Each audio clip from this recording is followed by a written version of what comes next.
वसाहती, सद्यस्थिती आणि पुनर्विकास या विषयावरील चर्चासत्राचे आयोजन करण्यात आले होते। पुणे जिल्हा सहकारी गृहनिर्माण महासंघ, म्हाडाचा पुणे विभाग आणि सहकार विभागाच्या वतीने म्हाडा वसाहती, सद्यस्थिती आणि पुनर्विकास या विषयावर टिळक स्मारक मंदिर सभागृहात चर्चासत्राचे आयोजन करण्यात आले होते। म्हाडाची 2.5 FSI पुनर्विकास योजना, त्यासाठीचे नियम, म्हाडा, महापालिका, सहकार या विभागांचा त्यातील सहभाग, गृहनिर्माण संस्थांना येणाऱ्या अडचणी, योजना राबवण्यासाठी प्रत्यक्ष कराव्या लागणाऱ्या उपाययोजना आदींची सविस्तर चर्चा यावेळी झाली। ज्येष्ठ समाजवादी नेते भाई वैद्य यांच्या अध्यक्षतेखाली झालेल्या कार्यक्रमास म्हाडाच्या पुणे विभागाचे अध्यक्ष अंकुश काकडे, मुख्य कार्यकारी अधिकारी राजेंद्र निंबाळकर, राज्य सहकारी गृहनिर्माण महासंस्थेचे अध्यक्ष सीताराम राणे, सहकार खात्याचे अप्पर निबंधक डॉक्टर भानुदास बदान, पुणे जिल्हा सहकारी गृहनिर्माण महासंघाचे अध्यक्ष सुहास पटवर्धन, उपाध्यक्ष भानुदास गायकवाड आदी उपस्थित होते।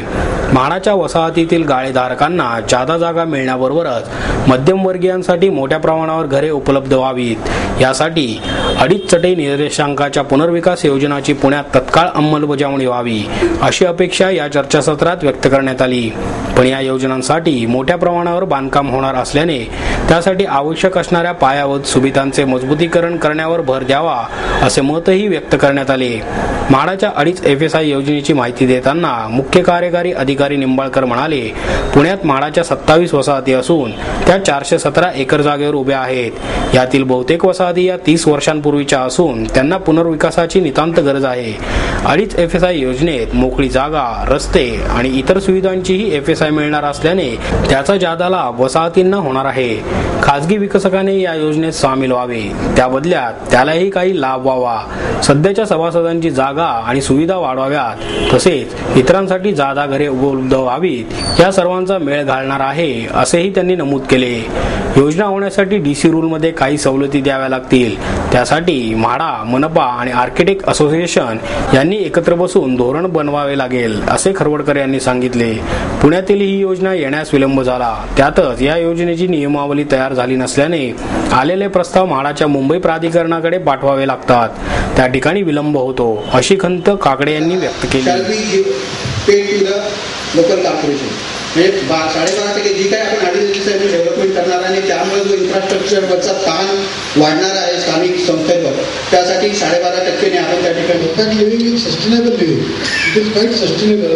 कारण आता असं म्हणतात की जर आपण सगळीच जागा बिल्डिंग व्यापून टाकली तर आपल्याला नंतर अन्न खायला मिळू शकणार नाही, कारण आपण otherwise will be including on agriculture land. त्यामुळे आहे ती अर्बन लँड जी आहे त्याचा मॅक्झिमम उपयोग कसा करावा, 2.5 FSI करताना coming compact living, sustainable living, high density planning help to control the spread of urban suburb. FSI दरवर्षी FSI मान्य करतो आणि तो आपण आता 6 कोटी देणार, म्हणजे 5 वर्षाचा पुणे शहराचा फॉर्मल विकास हा आपण म्हाडाच्या योजनेमधून साध्य करणार आहोत आणि त्याच्यामुळे तेवढी डिमांड आहे का हा पण आपल्याला याचा विचार करणं आवश्यक आहे। पुणे महानगरपालिका 6 कोटी FSI एका विशिष्ट 417 स्क्वेअर एकरच्या लहान जागेमध्ये जर जनरेट होत असेल तर आत्ताच